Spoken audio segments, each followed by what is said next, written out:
Pronto, pessoal, conforme eu disse a vocês, essa aula é a continuidade, é uma continuação da aula anterior. Então, quem está assistindo essa aula é porque já assistiu a aula 7. Não assista essa aula sem pegar a aula 7, senão você vai ficar boiando, não vai entender nada. Aqui é a continuidade da aula de número 7. Eu vou deixar ela como 7.1, então 7.2 e a outra como 7.1. Eu vou ver como que eu vou fazer na hora lá. Mas vamos lá. Então nós paramos aqui quando eu estava falando do artigo, do parágrafo 4º, não, do artigo 261, aqui. Vamos lá. Era para ter bebido uma água, né? Quando eu interrompi a aula, nem fiz isso. Foi interrompendo uma e botando a outra. Então vamos lá. Por que eu estou falando disso aqui? Porque muitas vezes o seu cliente vai chegar para você e vai falar, olha, isso aí é uma causa perdida, eu não tenho fé que vai dar certo. Eu quero que você apresente um condutor aí para assumir essa infração. É só apresentar o condutor? Sim, é só apresentar o condutor. Faça a defesa, se ganhar, ganhou, mas eu quero que você apresente o condutor. Aí a pergunta que você vai fazer, esse condutor tem habilitação definitiva? Sim, beleza, serve. Esse condutor, ele teve infrações nos últimos 12 meses de natureza grave ou gravíssima, de preferência gravíssima, não, ele não teve, então serve. Ele teve, ó, se ele teve, e essa sua infração aqui for gravíssima, ele vai ficar pendurado, vai reduzir para 20 pontos. Não quer colocar outra pessoa, não foi outra pessoa, não. Você não vai induzir a pessoa, o seu cliente a mentir. Não foi outra pessoa que estava dirigindo, não. Tem certeza que foi ele?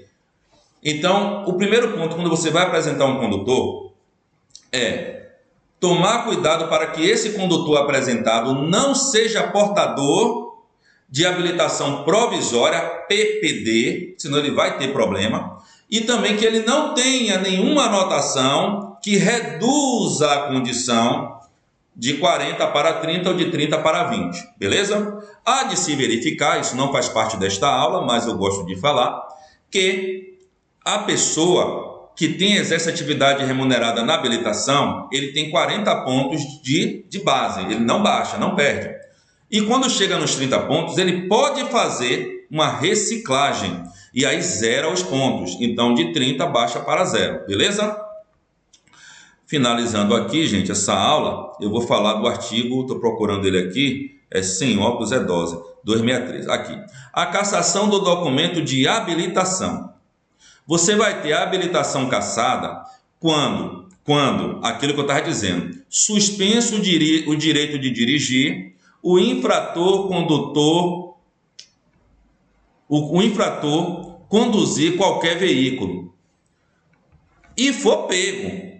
Ele conduziu, mas ninguém pegou, ninguém autuou, ninguém abordou presencialmente, autuou presencialmente, ele pode apresentar outro condutor.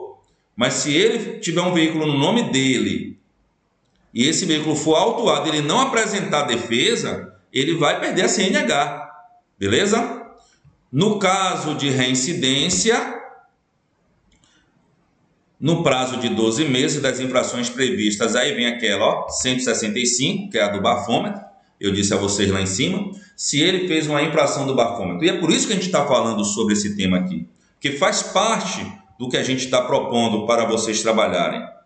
Então, se ele foi pego na blitz do bafômetro e com 8 meses foi pego de novo, ele vai perder a CNH. Todavia, se você conseguir cancelar uma dessas duas infrações, ele não vai perder a CNH dele. Então, muitas vezes o camarada quer até pagar a multa, ele não quer perder a CNH.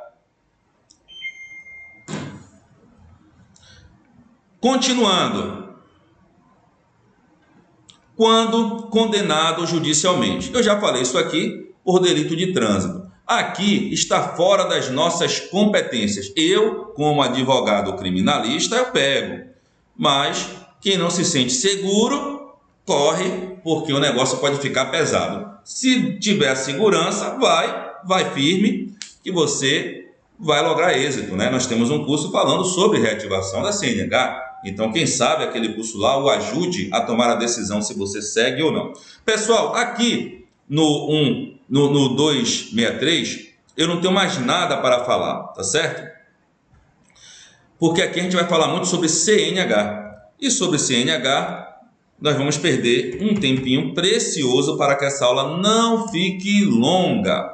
Mas eu não posso deixar de falar do artigo 148, que embora fale da CNH, lembremos que o fato gerador de uma punição imposta em face da CNH é justamente uma infração, né? Então vamos lá. Os exames de habilitação, exceto os de direção de veículo, poderão ser aplicados por entidades públicas ou privadas, tal. Isso aqui não interessa a gente em nada.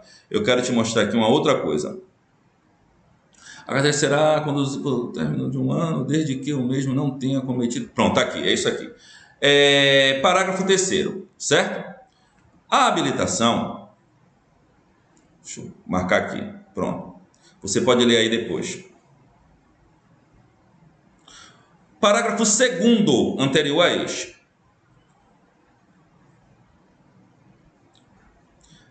Ao candidato aprovado será conferida a permissão para dirigir com validade de 1 ano.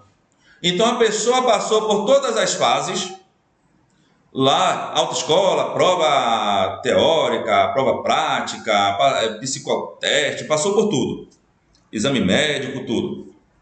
Ele vai ter uma permissão para dirigir durante 1 ano e durante este 1 ano ele não poderá ser autuado por infração de natureza gravíssima, grave ou reincidente em infração de natureza média.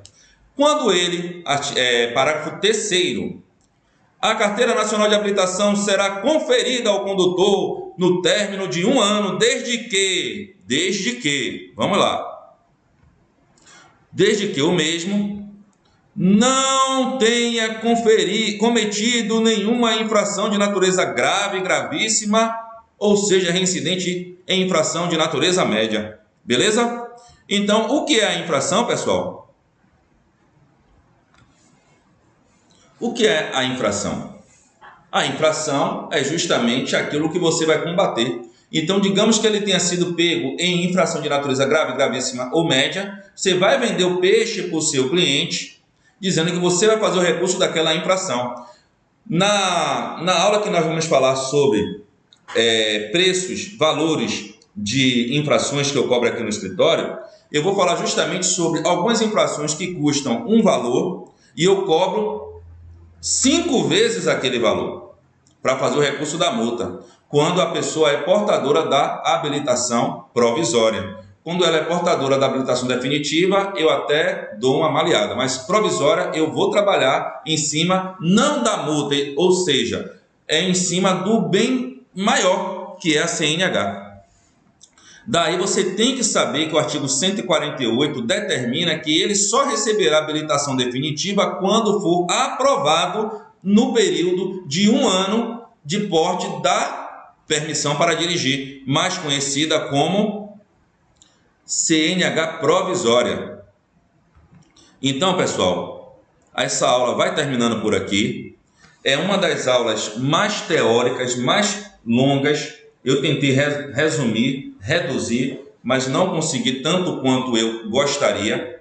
Eu peço a vocês que continuem assistindo às aulas, não desistam do curso. O curso vai mudar a vida de vocês numa forma de percepção do como trabalhar, como agir, muito mais amplo. Nós vamos falar ainda na próxima aula sobre a questão do artigo 257. É como se fosse uma continuação dessa aula agora. E na próxima semana a gente vai falar aqui sobre o processo administrativo, sobre a defesa, sobre o que é a JARE, o que é o CETRAN, como que você vai conseguir convencer, quais são as técnicas que eu uso. Eu cito o livro dos caras que trabalham lá dentro para conseguir convencê-lo de que aquela infração deve ser cancelada, porque nós chegamos no enquadramento perfeito do que ele diz no livro dele. Então isso daí é muito importante. Toda a minha experiência eu estou empregando aqui para vocês. O que foi que nós vimos na aula de hoje? Nós vimos que o Código de Trânsito Brasileiro, ele não serve só para punir, ele serve para educar, proteger a vida, a sociedade, os transeuntes, os carros, as bicicletas, dos menores aos maiores.